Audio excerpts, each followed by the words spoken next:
Coming up today on The Fit Mess. Falling in the flow of the natural rhythm and flow of life feels a lot better than forcing ourselves against it. Because when we force ourselves against it, we get hurt. That's Donna Bond. She's a spiritual life and business coach and author of Original Wisdom, Harness the Power of the Authentic You. Today, we'll talk to her about how to get unstuck and transform your problems into possibilities. But first, I'm Jeremy. And I'm Zach. We've spent years pushing ourselves to learn more about our own physical, emotional, and mental health and picked up a few coaching certificates along the way. But really, we're two guys who got sick of our own shit and started making changes to be healthier, happier, and live more meaningful lives. And each week, we talk to world-class experts with advice to help you do the same. I don't know about you, but I feel like the number of problems that I have anymore are like sufficiently higher than they used to be. It's like growing every year. There's just more problems. Mm-hmm. And I am feeling stuck a lot more than I used to. I don't know. I always felt like possibility was something I could grow into earlier on. And I do feel stuck quite a bit. But I've got methods in place that I can, unstick myself and really get through it. So like that, just that one key line of like how to get unstuck and transform problems into possibilities is really interesting in the sense that I've been doing that my whole life because I was set up to be stuck. Mm-hmm. And I'm used to being stuck and I like to be stuck. It's my happy place almost, right? It's where my brain goes. You know how to play that song. Oh God, I know how to play that song really well. But, in all the work that we've done with ourselves over the years, I think we know how to get unstuck a little bit. But I was listening to this interview. I was unfortunately unable to attend because I was flying to Seattle to see you. Mm-hmm. It was like a great interview for you. Like it actually seems like it meant a lot for you. Actually, yeah, listening back to it, preparing to share it on this episode, there were some points where I was getting emotional listening to myself and listening to the advice that Donna was giving me. Why? Do you get stuck and have problems too? I don't know. Every now and then, just, most of my life. Oh, no shit. I would never have guessed. Yeah. Because we never talk about that stuff. No, we don't. Yeah, certainly the last few months, I've been in a place where I feel kind of stuck, but in a weird way, right? Like, as you'll hear in the interview, I share that I've made some choices in the last couple of years that have given me everything that I want in my life, except for, some financial stability. And I'm working on that.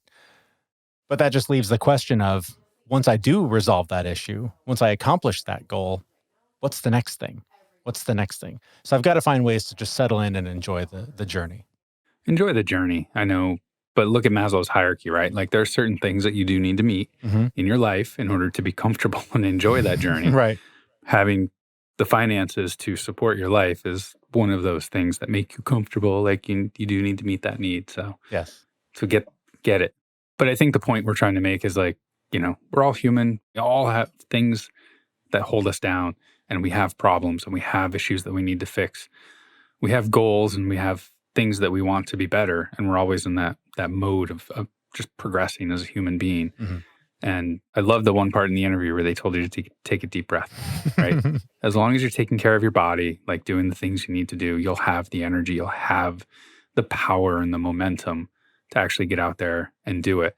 And again, that for me, that starts with having all the nutrients in my body that I need in order to get up every day and go get after it. So that's why I take Athletic Greens. It's packed with 75 high-quality vitamins and minerals. It works with any diet plan, and it tastes great. And for less than $3 a day, you're investing in your health for a lot less than your cabinet full of vitamins. So reclaim your health now with convenient daily nutrition. To make it easy, Athletic Greens is going to give you a free year's supply of immune-supporting vitamin D and 5 free travel packs with your first purchase. All you have to do is visit athleticgreens.com/fitmess. Again, that's athleticgreens.com/fitmess to take ownership over your health and pick up the ultimate daily nutritional insurance. You can also find that link on our website, thefitmess.com. All right, well, I feel like we've teased it enough. It's time to get to the interview. Our guest is Donna Bond. She's a spiritual life and business coach and author of Original Wisdom, Harness the Power of the Authentic You. And I started by asking her about her own transformation and why it inspired her to help others. So I had a big, fat corporate career working as a marketing executive for 28 years in hospitality. And I turned 44, which was how old my father was when he died. Wow. And like all of a sudden, I was in this big rush, to figure out like, what in the hell am I doing here? What is my life about? Mm-hmm. And I was really at a point in my career where it was just that autoplay, that repeat, it was just like same story every day, same shit every day, right? Like get up, you solve the same problems with the same people in the same environment. And it was just soul crushing. It was soul crushing. Mm-hmm. And I worked for an amazing company. I worked with amazing people, like best in class people. So, on the advice of a psychic, I enrolled myself in a master's program in spiritual psychology. Okay, but were you into sort of the psychic things, or was that like way out of left field for you? Yes, and so I have been a spiritual seeker since a young age, like since I was 12. Mm-hmm. And this has always been my love, my passion, really the thing that uplifts me more than anything. But I was sort of keeping that part of myself locked in a closet. Mm. It was like something that I took out on the weekends. And, I would never have told anyone that I would go to a psychic or was interested in holistic healing and spiritual energy. And, those were sort of taboo subjects at the time in corporate land. Right. So this was a part of myself that I definitely kept hidden. And when I like literally went to this person and like bawling, I need to find my purpose, which I had done a million times before. Mm-hmm. And she said, Donna, they're spelling it out for me. Spiritual psychology. And I said, what in the hell is spiritual psychology? I think you just read my cheat sheet notes here. I was going to ask you that question in a few minutes. Well, she didn't tell me what it was. She gave me the names of 2 universities that teach a program in spiritual psychology. And I went home and consulted the real oracle. I Googled it, right? Yeah, of course. Yeah. And very quickly, I found my way to the University of Santa Monica, which so happened to be kind of up the street from where I was living in Southern California. It's in Santa Monica. Oh, get out of here. And I started researching, and believe me when I tell you, my ego and my personality had 101,000 reasons why not to do it. Sure. Why not to do it? The time, the money, not the least of which was I was already working a 60-hour-a-week job, right? Like where in the hell, and I'm married to an amazing guy. We have an art business. Like where in the hell was I going to find enough time and energy to pursue a master's degree? Right. Yet I did it. I said yes on sort of a blind faith. You know what I mean? Like on this inner something that was going on that I couldn't even really talk about or define or articulate at the time. But okay, I'm going to just do it. I'll just do it and we'll just see what happens. Well, spiritual psychology is a technology, really. And it's a technology that was innovated and developed by Doctors Ron and Mary Holnick at the University of Santa Monica. And this technology teaches us that everything that's happening in our life, the good, the bad, the ugly, and I'm from Connecticut originally, so I like to say the super wicked ugly.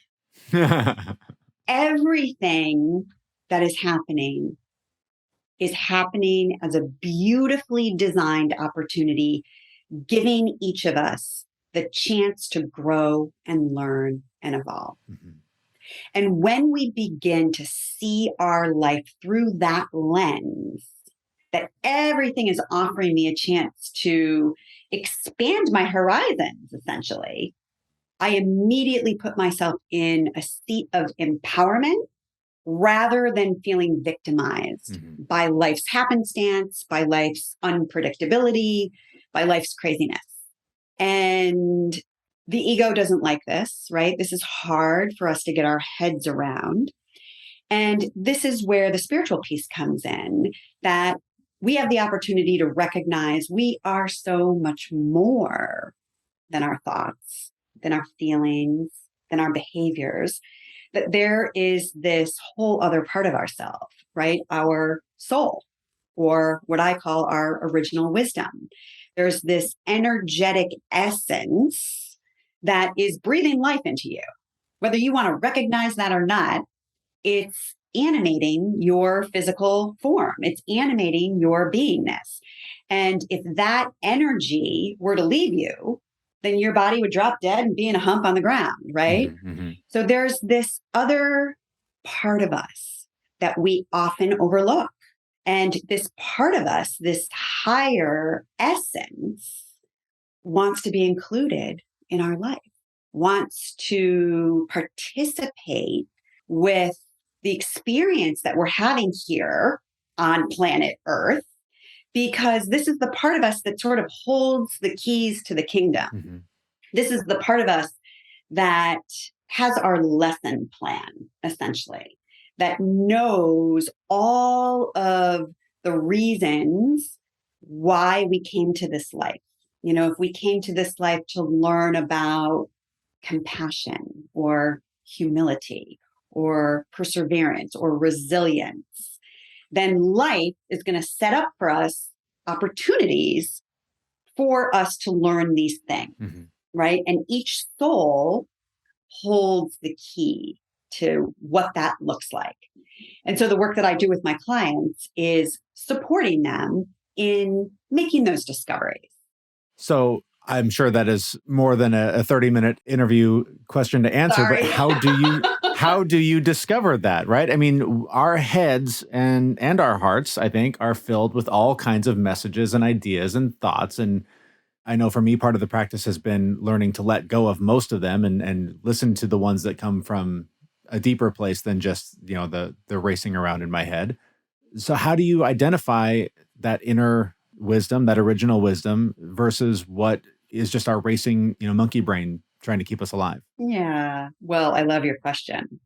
You know, to use what works for your audience and what you guys are teaching about, you do it one step at a time. You know, you do it one step at a time. Mm-hmm. It's a process. You're already in it, Jeremy, right? Just in your acknowledgement of recognizing the framework that we have in our mind, and we operate our life according to this framework in our mind. Mm-hmm. And so part of the process is recognizing that there's another way, Yeah. right? Maybe there's another viewpoint, or there's another perspective, or there's another way to see it. And as soon as we're willing to open ourselves to that, we opened a door. We opened a door to let the light in. Yeah. And the minute we open ourselves to something new, then this infinite intelligence in the universe, this invisible, everywhere present energy, has the chance to show us something different. So, you know, how do we get out of the monkey mind? We got to slow down. Mm-hmm. We have to slow down. And most of us are going Mach 10 with our hair on fire. And we buy into the misbelief that we can't slow down because we think it's all on us. Like, I got to do it all. But that's another misunderstanding. So there's this opportunity for partnership with this higher part of yourself. And really the first step is the awareness. Yeah. Okay. I have 1,000, my monkey brain's racing right now because I have 1,000 questions and I want to get them all in. One is what you were just alluding to is sort of the letting go of the how. This is something that I've been just very recently trying to practice with, is letting go of the how to accomplish the thing I want to accomplish and focusing on the how will it feel to reach that point. Yes. And sort of put that out into the world, into the universe, into whatever you subscribe to. Yeah. With the idea that by putting it out there, the universe will respond, that the universe responds with whatever you put out to it. So if you are constantly the victim, if you're, oh, I can't make enough money, I can't get the job, I can't get the girl, the guy, the whatever, the universe is going to go, yeah, okay. If that's what you believe, then you're right. That's exactly right. But if you believe that, yeah, I'm going to be a huge success and I'm going to, provide for my family for generations, the universe will open those doors. It's not, and this is, I like to bring this up, maybe you disagree, I don't know, but whenever we talk about sort of this manifestation idea of creating your reality and inviting the things into your world that you want, I think a lot of people hear that as I'm going to sit on the couch and I'm going to wish for it and someone's going to deliver it to my front door. Yeah, that's not going to ever happen. Right. It's not going to ever happen because of the dimension that we're in here in physical world reality, physical being the operative word. Like things are physical here. There's density, there's a lower vibration. Action is required. Action is required. I love what you're talking about. And as a matter of fact, there's a whole excerpt in my book. I'm not even sure what chapter it's in, but there's a whole excerpt in my book called Hang Up the How. So I want to encourage you to check into that. The first thing, Jeremy, is to have sort of the energetic blueprint to the best case scenario, right? The energetic blueprint to the vision of what you would love to experience. And so setting time aside to actually create that, before you even think about the how, sometimes we're going into the how, but we don't really know where it is we're even trying to get to. So setting that time aside to really dream, to let your imagination play with you, to paint a picture, right? Imagine you have a blank canvas in front of you. What does that picture look like? What do you want it to look like? What would be amazing? Yeah. Right? What would inspire life-giving energy to move through you as you imagine that happening? Forget about the how, right? You just want to get really, really clear on the what. And as you get really, really clear on the what, then you want to get really, really clear on the why. Well, why? Why do you want to make a bunch of money? Right? Right. Why do you want to leave a legacy for your family? Because answering those questions are then the deeper questions that can really inspire the motivation that you need to get off the couch. Yeah. So I've heard this expression used in sort of the business world, and I think I'm starting to adapt it to my own journey that I've been on this spiritual wellness journey thing for the better part of a decade, and I've heard this description lately of companies rather than improving on their past, envisioning a future and building backwards from there. Yes. And so many of us, myself included, look at all the baggage that we bring into this path, into this journey, into this exploration that we go on. And they're all reasons, they're all things to let go of, reasons we get in our own way, reasons we can't, reasons we shouldn't, reasons we won't, whatever. And there's just been this sort of liberation in my head where I've just thought of, and maybe this is where we're going with this, but this idea that if you do just imagine the best case scenario, despite what you're bringing to it, and then fill in the blanks on how to get there and let go of all that past stuff. That's sort of what I'm trying to make a mental shift to do. And it started, we talked a little bit before we started recording that, I moved up to Canada. I walked away from a 20-year career, took this blind leap of faith. And so far, everything I've imagined, everything I've wanted has come true, except for the money part. And so to try and fill in that blank, I'm looking at what is the future that I want to build and trying to fill in the blanks back to where I am now. And I'm not all the way there. I'm still putting the pieces together. But is that a fair way to approach this journey, is to try and build from wherever your imagination can take you rather than trying to build upon whatever you've been handed when you showed up? Yeah, I love that. Yes, and I'm going to give you a little bit of a paradox. Okay. Holding the vision is like your North Star. Painting that vision and then holding that vision can be used as a tool when it feels like things aren't working out, or you need to get refocused, or you're experiencing frustration and you're not motivated. It's like you can go back to that vision and you can read it out loud, or you can tune into what it feels like. And that can give you a shift in your own energy body, which can reinvigorate and re-energize you towards the next step you have to take, right? So if you're going to try to get from Los Angeles to Boston, there are a million different ways that you can go, right? There's a million different ways. And what most of us do when we're trying to figure out the how is we plan the route and then we stick to it. But what happens when we do that is we're leaving it all up to us, right? Because we figured out the route and we're insisting that that route is the route that we have to take to get there. Mm-hmm. And when we insist on something, we force our way. And when we force our way on something, we go against the natural rhythm and flow of life. And falling in the flow of the natural rhythm and pattern and flow of life feels a lot better than forcing ourselves against it. Because when we force ourselves against it, we get hurt one way or another. So what happens if you're going to travel from Los Angeles to Boston, knowing there's a million different ways, is throw out your plan on the how, throw out your route, and take one step at a time and be willing to be in the dark on how you're going to get there. Be willing to be in the dark. But you take one step, and as you take one step, the next step is illuminated. So using that analogy, if I want to get to Boston and I throw away the map and I start driving and I'm in LA, I started in LA and I've ended up in Seattle. I went a really long way and now I'm 45 and going, well, I don't have time to get to Boston now. Do I give up on Boston? Is that the thing? Is it a mistake really to have an end goal? I guess that's what I'm trying to figure out and this is a very personal question for me. I am 45 years old and I am starting my life over in a lot of ways. I hear you. And I mentioned the money thing, right? Like that is a hang up for me because I did not grow up with money. So my life has been a struggle trying to just, keep the lights on and all the things.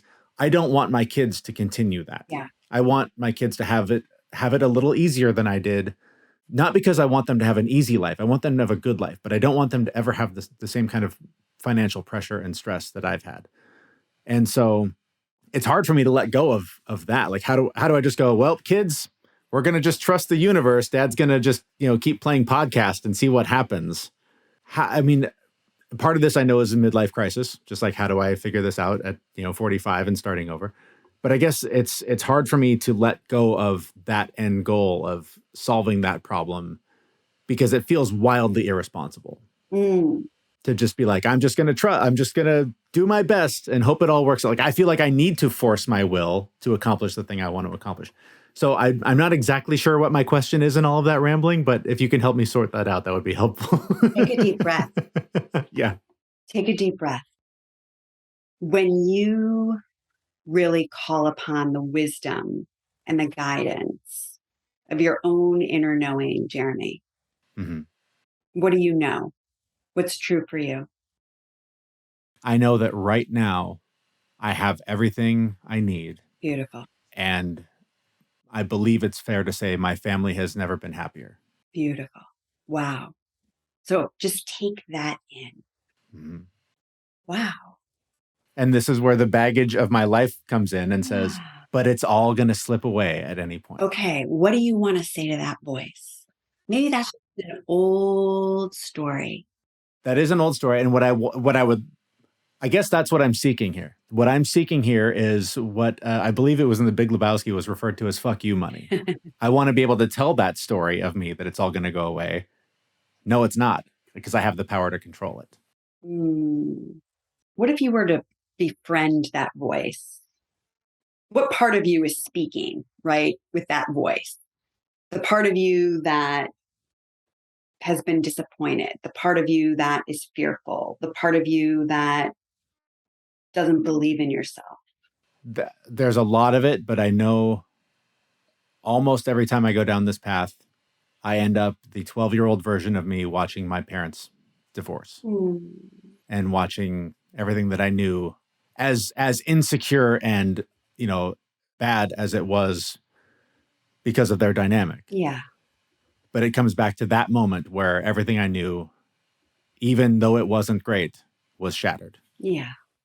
And I've done a number of different healing modalities. I've literally gone back and stood next to and held that version of me. Beautiful. Told him, you're going to be okay. You're going to come out stronger because of this. This is not the end. This is just, another. I've done all the things. I've been there, I've changed my memory of that moment Beautiful. to one of me being there with me as a child, Awesome. helping me. But still, it doesn't erase that feeling of everything that you have and everything that you love can and will go away. Nothing's permanent. Like this, it will change. But I want to avoid the dramatic, the home we live in, we can no longer live in. The, income that we have that's keeping the lights on is going to go away.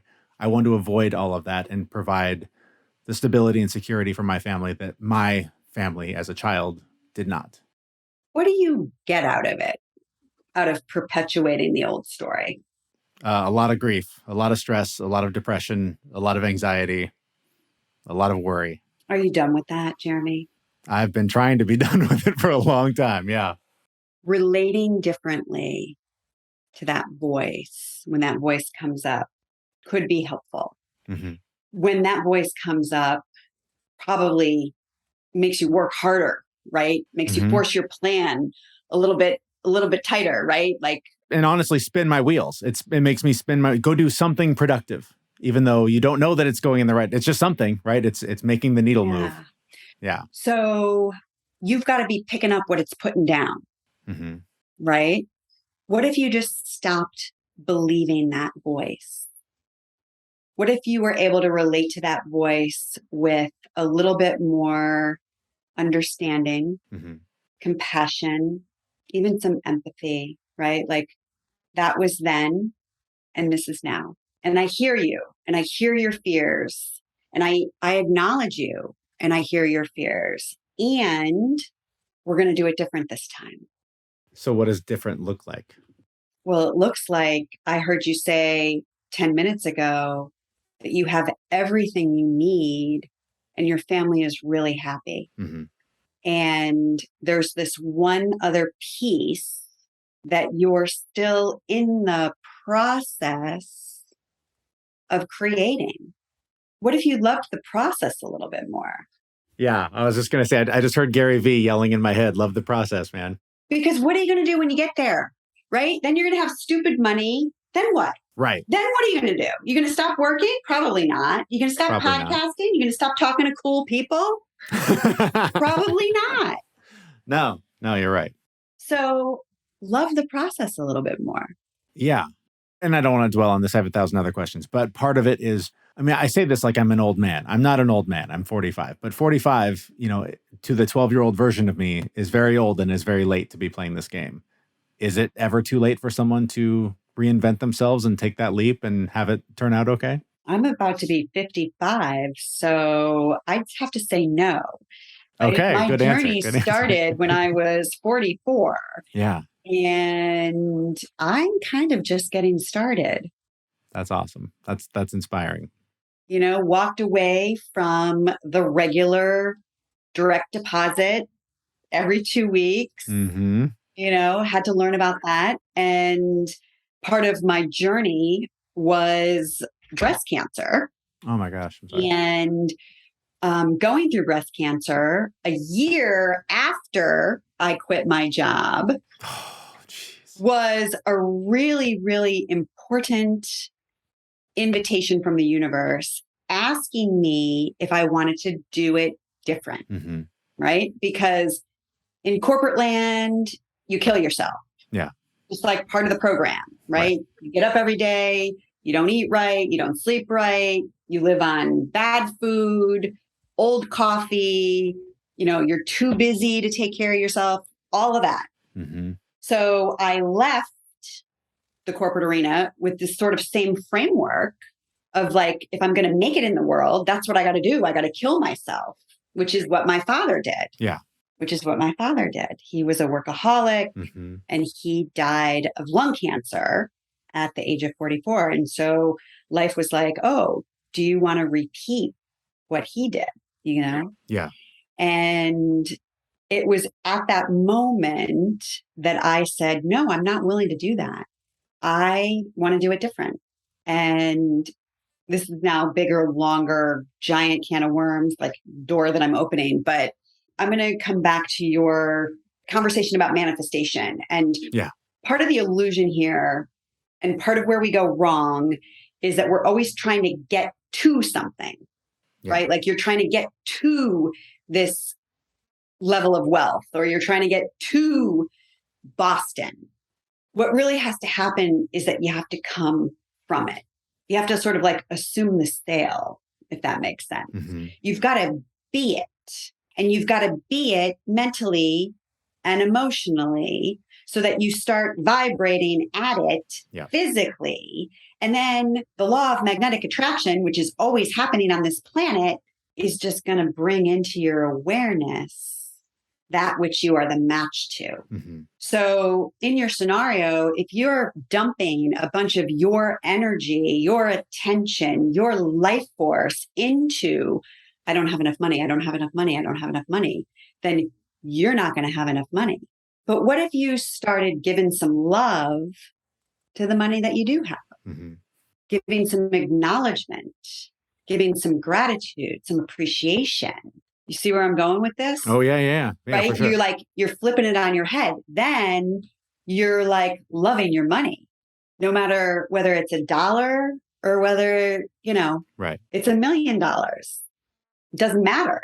And this has been my experience in pretty much every other aspect of my life. Even the move that I mentioned, we decided we loved this place. That was the place that we belonged. And what followed that was all of the action and opportunity to get there. So I know it to be true. I've seen it happen. I have work now that happened because of that energy that I put out there. So amazing. But it's not an easy thing to do in any way, to sort of imagine that person. And this, we talk about this all the time, is that, to whatever goal you're trying to accomplish, is that you have to decide you're that person and then take the actions that person would take to become that person, to then realize, oh, I've been that person all along because I had it in me to do those things. So I think that can apply to this and to any adventure that someone's on in trying to reach a goal.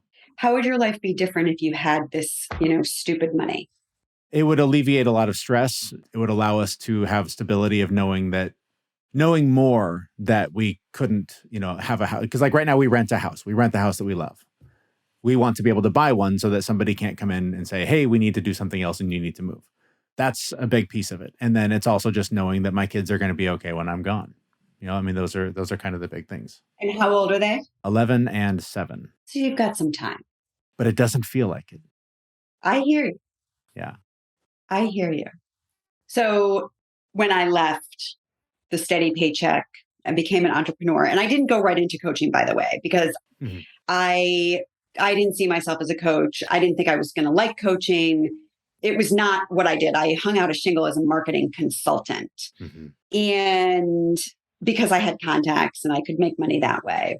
When I began coaching, one of the commitments that I made to myself so that I wasn't falling into these old ways of being and these old like patterns of killing myself and like the overdoing Mm-hmm. and the belief that it's all on me.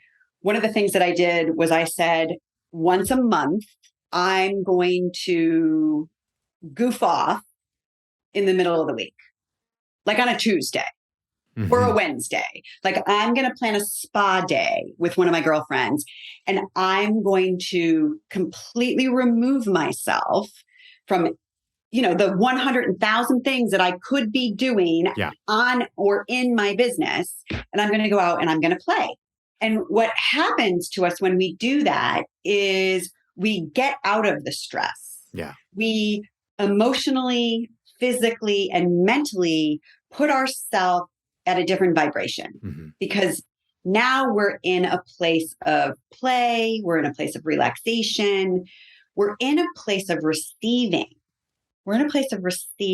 Yeah. Because when we're doing, which is all masculine energy, the pushing energy, the forcing energy, nothing can come in there because we're driving. Mm-hmm. The only way we can receive is to be in that receptivity, in that openness. And for me personally, it's easier for me to get into that open receptivity place when I am relaxed, not when I'm under stress. Yeah. When I am open, when I'm not creating any resistance mentally or emotionally, right? So what started to happen? I would have these amazing days with my girlfriends. I'd be out like laughing and goofing off and high on life because it's a beautiful sunny day in Southern California. Mm-hmm. And the phone would ring. And it would be a client that I saw 6 months ago saying, hey, I'm ready for another 6-month coaching journey. Do you have room on your calendar for me? And boom, in started to flow the abundance. Yeah. But I had to get out of the way to create space for that to happen, Jeremy.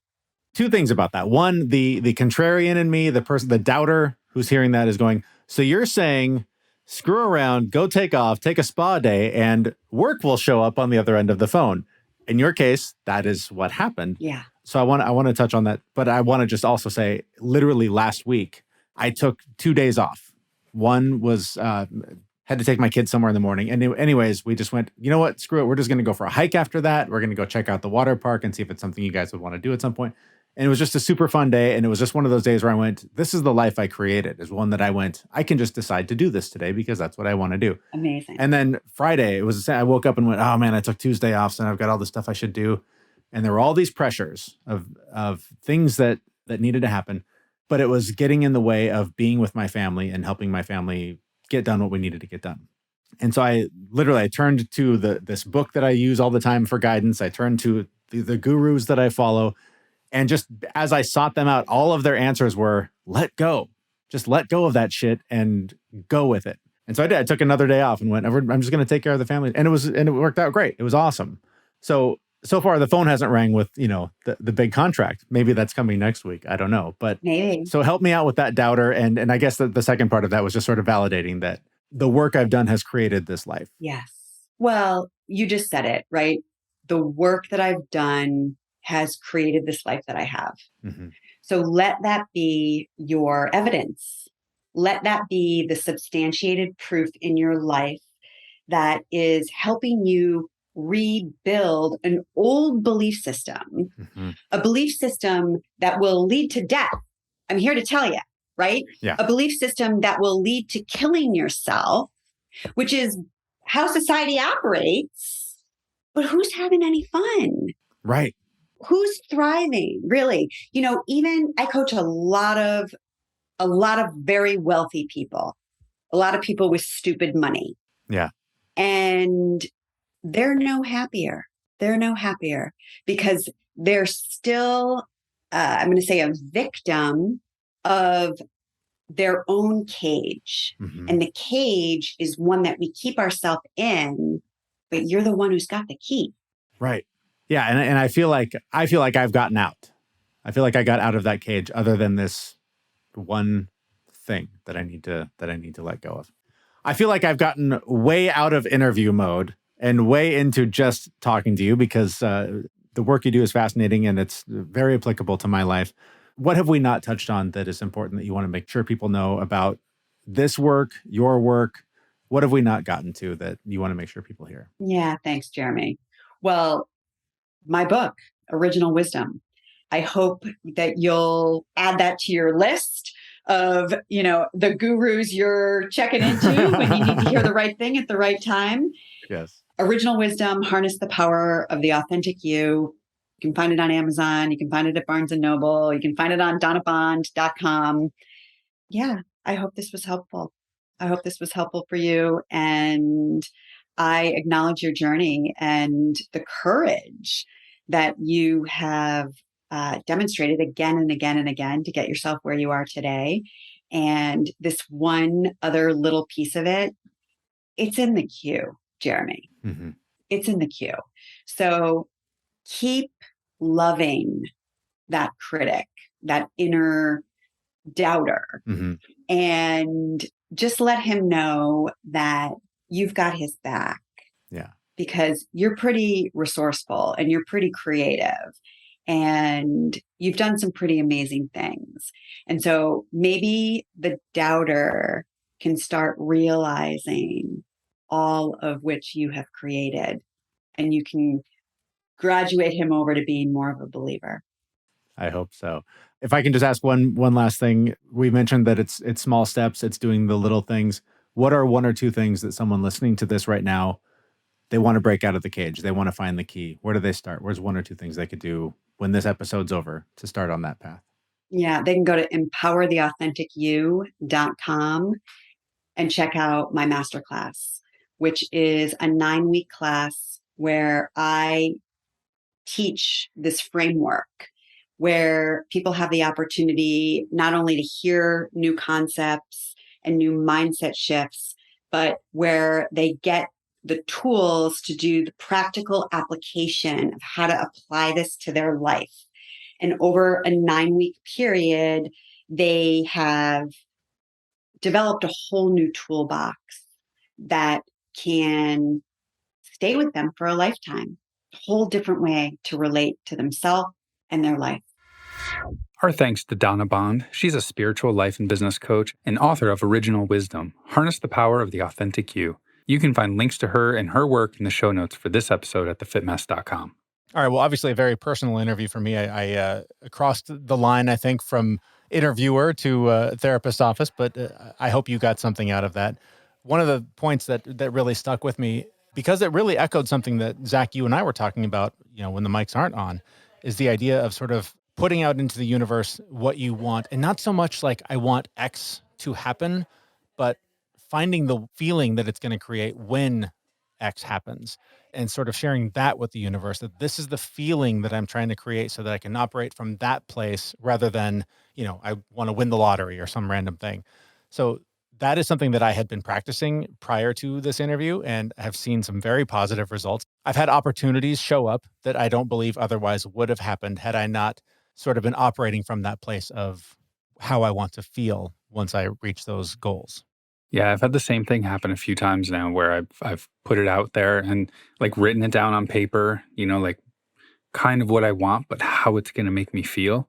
And a few of those things have actually shown up, and I just kind of go back and I'm like, wow, I do feel those things, and the gratitude that I have for the universe or whatever you want to call it. Mm-hmm. It's pretty immense at this point in time. Yeah. And we talked about, getting unstuck, turning problems into possibilities. This language didn't come up in this interview, but I kept thinking of the idea that I know we've talked about this before, but the idea of when you're faced with a challenge, instead of I have to, telling yourself, I get to solve this problem. I get to do this thing. I have the opportunity to do this thing. Just reframing whatever challenges you have in your life can really help you put a better, put a better spin on it and feel better about the opportunities that are put in front of you, rather than constantly, sort of playing the victim and feeling bad about whatever life is throwing your way. And this works in life, and it actually works in your job as well. Like, just as an example, my company, we have to do an audit that is like boring, and nobody likes doing an audit. Mm-hmm. They're boring, they're a pain in the ass, ridiculous. But this one audit we had to do because we were doing so much volume in like transactions. Mm-hmm. So like I was on a company meeting. I was like, hey, we have to do an audit. And like I could hear the collective groan from the entire audience. And I was like, and the reason that we get to do this audit is because we're so successful and we're doing so great. And we get to do this audit. Yeah. Not we have to. We get to do this audit because we're doing so well. And that like shifted a bunch of people's perspectives. And they're like, oh, okay, all right. I guess I'll give you what you need for this particular thing. And they, they slog through it. But it is such a huge difference when you just make that subtle change in the words. Yeah. Whether it's work or personal. Yeah. And finally, another point that we've made often lately is the idea of envisioning the person you're trying to become and start taking the actions that person would take and do them today. Because if that person exists in the future, that person exists in you now. It's just a matter of not, eating the whole elephant at once, taking the small bites, implementing the small changes that you can add every day to become that person, and ultimately look back and say, look, by making all those little changes, I made that person a reality. Yeah, I ran into that today. I literally looked at my bed and went, it's been a while since I've changed those sheets. Gross. No, I mean, it's been a week and a half. But I was like, am I the guy who goes 3 weeks? Am I the guy who goes 4 weeks? No. I'm the guy who goes a week and a half, 2 weeks. Mm-hmm. And I was like, just do it. Yep. Rip them off. Yep. Of course, I ripped them off and the bed still isn't made yet. But you'll get there. You'll get there. One small step at a time. As long as they're off the bed, I will at the very least make the bed right before I go to bed. Oh, there you go. Yeah. I'm a big fan of making the bed too, just moments before I get into it and completely mess it up again. Yes, I know. I'm also a big fan of I bring laundry and I put it on the bed. Oh, yeah. Like clean clothes. I dump it on the bed and I'm like, okay, I do have to go do this other thing, but because it's here, I will get it done before I go to bed. Yeah. And then I go to bed and I'm like, oh, Yeah, shit, it's always laundry. And then I dump it all back into the bin and go to bed. I'm so glad I'm not the only one, right? All right, well, if your laundry also holds you down, join us in our Facebook group where you and fellow Fit Mess listeners can connect for monthly challenges, accountability to reach your goals, and maybe some help doing the laundry if you're really, really nice. You can find the link to do that on our website, thefitmess.com. That's where we'll be back next week with a brand new episode. Thanks for listening. See you, everyone. We know this podcast is amazing and doesn't seem to lack anything, but we need a legal disclaimer. Prior to implementing anything discussed in this podcast, it is your responsibility to conduct your own research and consult your physician. You should assume that Jeremy and Zach don't know what they're talking about, and they're not liable for any physical or emotional issues that occur directly or indirectly from listening to this podcast.